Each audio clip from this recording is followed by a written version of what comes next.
Hello and welcome to Playa de las Burras Maspalomas, Gran Canaria, and the 2020 KiteFoil European Championships, the last KiteFoil event of the season.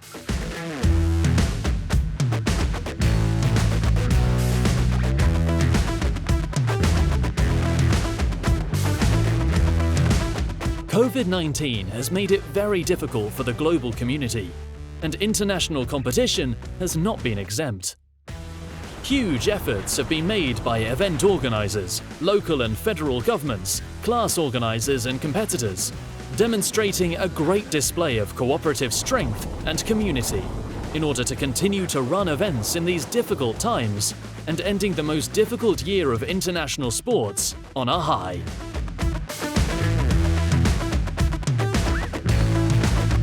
Gran Canaria, best destination in all the European cities because we have this weather and really nice condition. In winter, the wind turns a little bit to the east, so we have since November until February, we have a really perfect condition for KiteFoil here in this really nice, paradise called Gran Canaria, Maspalomas, Playa de las Burras, so it couldn't be better.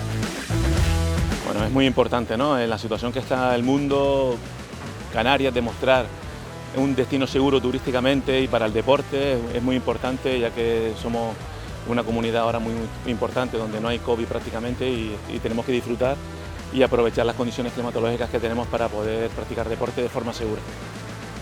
Bueno, estamos en un paraje especial, estamos en pleno diciembre, estamos en torno a los 25 grados de temperatura, unas condiciones perfectas para la navegación, para practicar deporte al aire libre. Para nosotros es súper importante, para la Federación Canaria de Vela, un evento de esta categoría, en invierno, para demostrar que tenemos unas condiciones envidiables. Además somos un destino súper seguro con el tema del COVID y estamos muy interesados en que esto siga adelante y tengamos aquí un campo de regatas consolidado. Sí, estamos en un paraje envidiable donde tenemos vientos de ambas direcciones.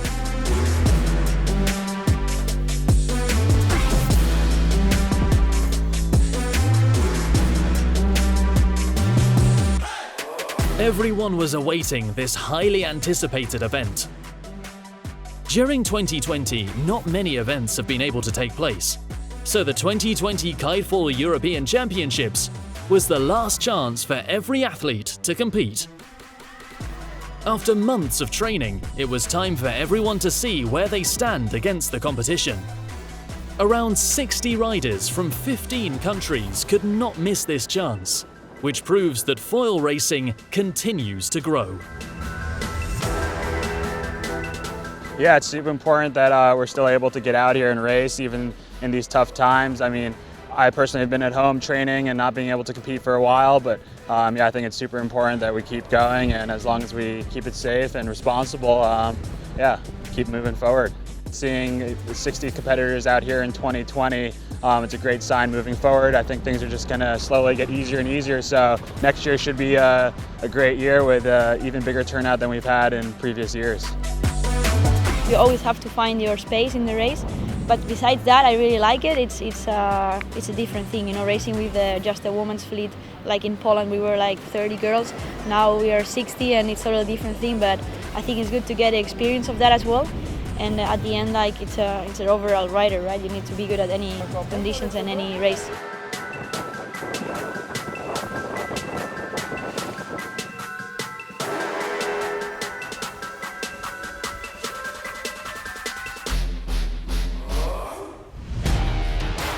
KiteFoil racing is not only an expanding sport, but it is also attracting more and more young people. Approximately 30% of the fleet is under 19. And after the first day of racing, 4 out of the top 10 riders were under 19. 4 of 10 riders which are under 19 in a 56 rider group internationally. It's very significant, and it goes to show that this sport is not only for adults, but it's for the youth as well, because it requires not strength, but it requires technique and it requires strategy. Racing in a big fleet is for sure a great opportunity to check yourself and test yourself with other people. I have to say that it's much more harder than racing in a small fleet because you have to find your best place on the start, and it's not as easy in a big fleet. So yeah, I have to say that it's a great experience, and for sure it will be much easier to race in a smaller fleet later after racing in a big one.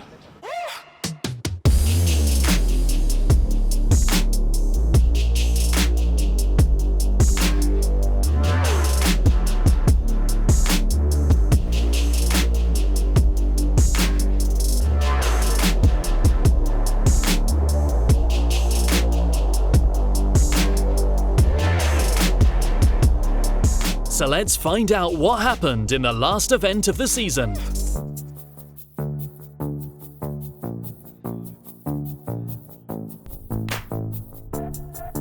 Playa de las Burras delivered great to strong wind conditions throughout the week, from 16 up to 30 knots. So the competitors had to balance between pushing hard to secure an early lead with the risk of tiring early or damaging equipment. The competitor who managed to find the perfect balance was Theo de Ramcourt. The Frenchman took the lead from the beginning and kept it till the very end, winning 10 out of the 14 races of the regatta, an outstanding performance that gave him the final title of the season. Maxime Noscher was just one step behind him and took the silver, while Guy Bridge completed the podium.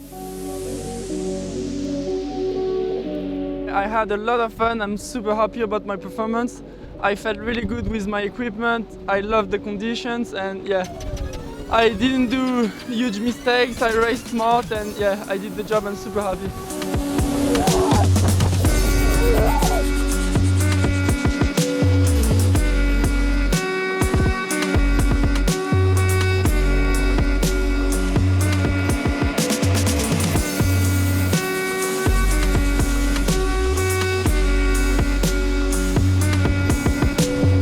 Finishing 23rd overall, Ellie Aldridge secured the women's title, ahead of Julia Damasevich, with local crowd favourite Gisela Pulido achieving bronze. Really fun event. It's so good to get some racing in at the end of the year, a year that we thought we wouldn't get much racing in. So yeah, it was really fun with the girls. It was a really big, in fact, it's the biggest fleet we've had in ages, and a really good turnout. So it was really fun racing.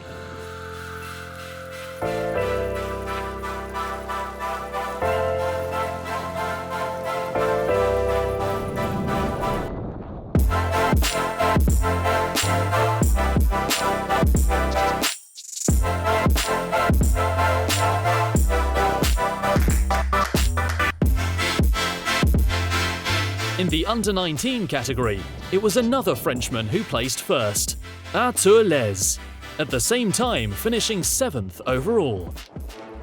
The future of the sport is here. It's young and showing impressive performance. I'm really happy about my performance in this competition. I started with the first day like really strong, and the other day was pretty hard for me, but I tried to keep smiling, and that's it.